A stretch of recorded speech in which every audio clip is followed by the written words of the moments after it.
Matapos ang matinding paghaharap sa pagitan ni Nagumo at ng kasalukuyang pinuno ng order na si Oki, ngayon ay ire-review na natin ang Chapter 223 at 224 ng Sakamoto Days. Sa wakas, masasaksihan na natin ang pagpapatuloy ng naudlot na malupit na bakbakan kung saan matutunghayan din natin ang mga bagong banta na haharap sa ating mga bida para sa huling laban. Kaya naman, this is Mr. AI Anime at wag na nating patagalin pa. Let's go! Nagsimula ang chapter dito kina Oki at Nagumo na binigyan na ng kanilang in-order na house blend.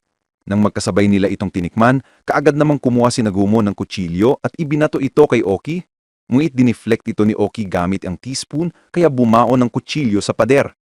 Inilagay naman ni Nagumo ang kamay sa mesa at sinipa si Oki dahilan para mapatalsik ito, subalit hawak-hawak pa rin ni Oki ang kanyang kape. Sabi pa niya, "At least man lang, hayaan mo akong mag-enjoy sa aking kape." Sagot naman ni Nagumo, "May nakalimutan ka." Tanong ni Oki, "Ano?" Itinapat naman ni Nagumo ang bill sa mukha nito at sinabing, "Ang bill." Matapos iyon, tumalsik sila palabas. Sabi ni Oki, "No thanks." Sagot ni Nagumo, "Di ba ang boss ang nagbabayad ng bill?" Tugon naman ni Oki, "Pero hindi mo na ako boss ngayon." Dito na binuksan ni Nagumo ang kanyang case at sinabing, "Okay o sige na lang. Kung sino ang mabubuhay sa atin, siya ang magbabayad." Kinuha rin ni Oki ang kanyang weapon at sinabing, "Sige." At dito na inatake ni Oki si Nagumo, ngunit nagawa itong mapalihis ni Nagumo gamit ang kanyang weapon. Itinusok naman ni Oki ang kanyang sandata sa semento para makapagland ng maayos. Sinabi pa niya tungkol sa sinabi ni Nagumo kanina na matatalo ang JEA kung wala sila ni Nagumo at Sakamoto. "Huwag kang masyadang magpakampante. Ang era ng makapangyarihang order ay tapos na.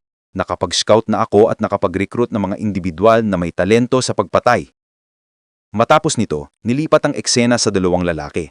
Sabi ng isa, "Parang mukhang suspicious ang mga kanto ngayon." Sagot ng kasama, "Oo nga, siguro dahil sa mga bagong miyembro ng JAA." Maya-maya napansin nila ang isang pulis. Sabi ng isa, "Hoy officer, di ba dapat kinokontrol mo ang mga krimeng nangyayari? Nabubuhay ka sa buwis namin, kaya gawin mo ang trabaho mo." Ngulit matapos masabihan, binaril ng pulis ang lalaki direkta sa bibig. Sabi ng pulis, "Nagpulis ako para makabaril, pero dahil sa bagong JAA, legal na ang pagpatay. Wala nang punto ang pagiging pulis." Sabay tinignan niya ang kanyang license to kill. Nasabi pa niya, "Bakit kaya ako ni-recruit ng JAA? Well, basta makakabaril ako, ayos lang." Nakuha ang kanyang atensyon ng isang batang umiiyak. Naiinis naman ang isang lalaki at nagsabi, "Kailan ba titigil tong batang to? Nakakaistorbo na. Ang pangit pa ng itsura niya kapag umiiyak." Sabi ng babae, "Paumanghin, papatahimikin ko siya." Sabay kuha ng kutsilyo at pinutol ang ulo ng lalaki. Huminto ang pag-iyak ng bata matapos mamatay ang lalaki at sabay tumawa. Makikita na hawak-hawak ng bata ang license to kill, kagaya ng lisensya ng pulis kanina. Isa rin pala siyang bagong recruit ng JAA. Nasabi ng babae, gustong-gusto talaga ng batang ito ang dugo. Matapos nito, nilipat ang eksena sa Kyoto Kansai Killing Academy, kung saan may ginaganap na graduation ceremony. Sabi ng dalawang babae, "Mamimiss natin ang kaklase nating lilipat na sa Tokyo. Kailangan nating magbanding muli." Tanong pa ng isa, "Shayna, ini-scout ba kayong dalawa ng bagong JAA?"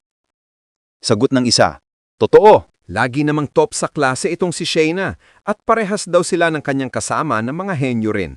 Makikita na hawak-hawak nitong babaeng nagngangalang Shayna ang license to kill kasamang isa pang babae na kanyang ate." Nasabi ni Shayna, "Dumating na ang time round natin. Nantirito na talaga tayo." Tugon naman ng kanyang ate, "Sabi ng teacher sa atin bilang mga assassins, dapat talaga ay maging sikat tayo. Pero itong recruitment na ito, mukhang suspicious ang Tokyo." Sagot ni Shayna, "Magiging ayos lang tayo doon kapatid. Sisikat tayo at makikilala ang pangalan natin."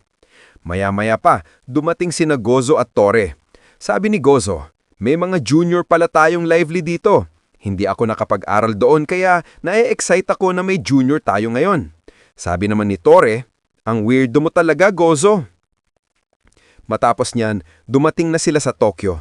Sabi ni Shayna, "Oy kapatid, parang masama ang amoy ng Tokyo, no?" Sabi ng kanyang ate, "Hindi ako makapaniwala na may mga taong nakatira sa ganitong lugar. Umuwi na lang tayo." Sabi naman ni Gozo, paumanhin. Alam kong kakarating nyo lang pero kailangan yung magtrabaho agad. Medyo short kami sa mga elite na mandirigma. Tugon ni Shayna.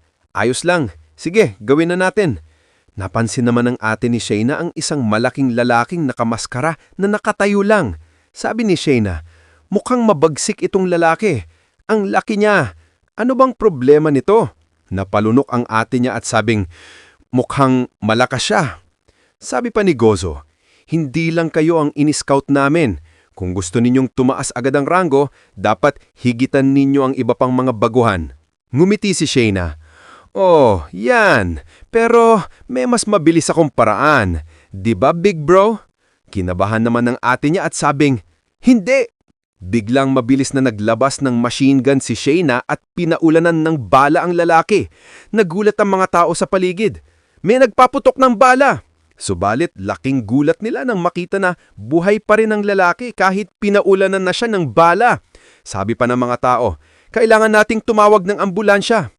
Sabi ni Shayna, may something kakaiba sa lalaking ito. Baka nasa katawan niya o baka sa damit niya. Tugon ng kanyang ate, baliw ka talaga, Shayna. Nagsalita ang lalaki, ano bang nagawa ko sa inyo? Lagi na lang akong tinatrato ng masama ng mga tao. Kaya humanda kayong mamatay mga maliliit na dumi. Naghanda si Shayna at natawa pa. Ang boses mo, surprisingly high, hindi deep. Maya-maya, kinuryente sila ni Gozo para awatin. Sabi ng ate ni Shayna, Shayna, ako ito, big bro mo. Sinabihan sila ni Gozo, bahala na kayong gumawa ng kahit ano mamaya. Pero sa ngayon, isave ninyo ang energy ninyo. Matagal nang nagsimula ang laban. Ipinakita rito ang bagong recruits, sabi pa ni Gozo. Sila lahat ay mga prodigy pagdating sa pagpatay. Noon ay nasa likod lang sila, nagpapalabas ng skills, pero ngayon ay panahon na para ipakita nila ang kanilang kakayahan. Matapos nito, nilipat ang eksena sa klinik ni Granny Mia, kung saan nakakonfine si Sakamoto. Sabi ni Shin, sina Slur ay nag-aaligi rin na sa buong syudad para hanapin tayo. Kinausap ko lang kaina si Seba. Ipinakita ang sinabi ni Seba kay Shin.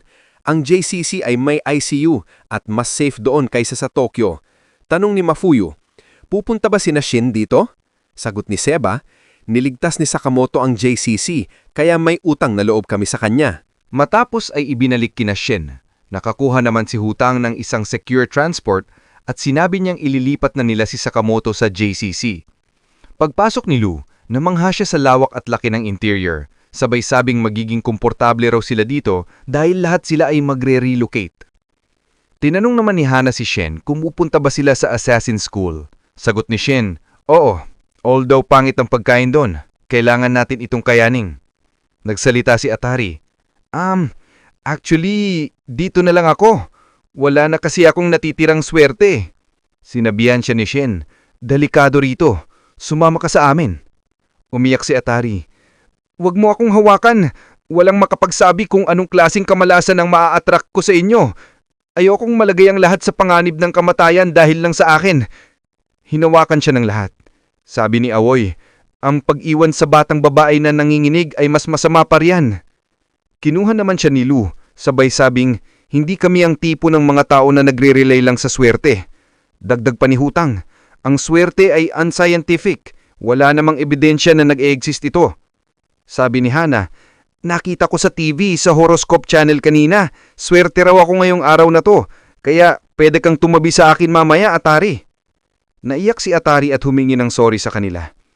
Sinabihan naman sila ni Kindaka na nasa loob na raw si Sakamoto, kaya naghanda na sila. Sabi ni Shane, tara na, pupunta na tayo ngayon sa JCC. Mabilis silang umalis. Sabi pa ni Lu, matagal na akong hindi nakakapunta doon. Sabi ni Hutang, nasa kailaniman na kabundukan nakalocate ang JCC. 2 oras ang biyahe mula rito. Tinanong ni Boiled si Lu kung kamusta na si Sakamoto. Sagot ni Lu, stable naman daw ang vitals nito. Makikita na nasa loob silang lahat. Binabantayan si Sakamoto. Sabi ni Hana, Papa. Maya-maya nagulat si Boiled nang may makita siya sa side mirror na nakabuntot sa kanila. Sabi ni Boiled, Kainis, may bisita agad tayo. Sabi ni Hutang, inexpect ko na mas marami pa sila. Nag-alala si Atari, kaya pinapalapit siya ni Hana at Awoy. Naghanda sina Shin at Heisuke. Binaril ni Heisuke ang nakabuntot sa kanila. Pero gulat siya nang saluhin lang nito ang bala at itapon pabalik. Makikita nga ang nagmomotorsiklo pala ay ang nakamaskarang lalaki kanina. Sabi nito, "Ako lang ang laging masamang tao." Nagulat sina Shin at Kindaka. Sino bang halimaw ito? Ipinatong ng lalaki ang kanyang kamay sa simento habang tumatakbo pa rin ang motorsiklo. Ginamit niya ang tipak ng simento para tamaan ang sasakyan ni Shin at Boiled. Nag-alala sina Aoi habang iniisip ni Shin, "Sige." Biglang lumabas si Heisuke at nagawa niyang tamaan ang mukha ng lalaki gamit ang sniper rifle. Bumagsak ang motorsiklo at napasigaw si Shin, "Heisuke, lalabas din kami!" Pero binaril lang ni Heisuke ang gilid ng sasakyan na kinaroroonan ni Shin. Kita ang determinasyon sa mga mata ni Heisuke at wala siyang sinabing kahit ano. Mas lalong nagulat si Shin at nasabi na lang niya sa isipan, "Heisuke." Kaya sinabihan na siya ni Shin na bilisan ni Boiled. Tanong ni Boiled, "Paano na si Heisuke?" Sagot ni Shin, "Sige na." Tuluyan nilang iniwan si Heisuke. Sabi ng lalaki, "Mga siraulo, sa tingin nyo makakatakas kayo dito." Bigla namang dumating, ikinagulat si Heisuke at ang dumating ay muling si Kumanomi. Ibig sabihin, hindi lang itong napakatigas at sobrang lakas na lalaki ang haharapin ni Heisuke, kundi pati na rin si Kumanomi ang pumatay noon kay Hyo. Kakayanin ba ni Heisuke at matatagumpayan ba si Shin sa kanilang pagre-relocate? Gayong dumating na ang mga bagong recruits, mga prodigy sa pagpatay. Ang kasunod ay isang matinding laban na mas titindi pa sa mga darating sa chapters. Dito muna natin tatapusin ang video sa last panel na ito. Kung nagustuhan nyo ang video, don't forget to like, follow, and subscribe for more. Maraming salamat! This is Mr. AI Anime and see you again on my next video.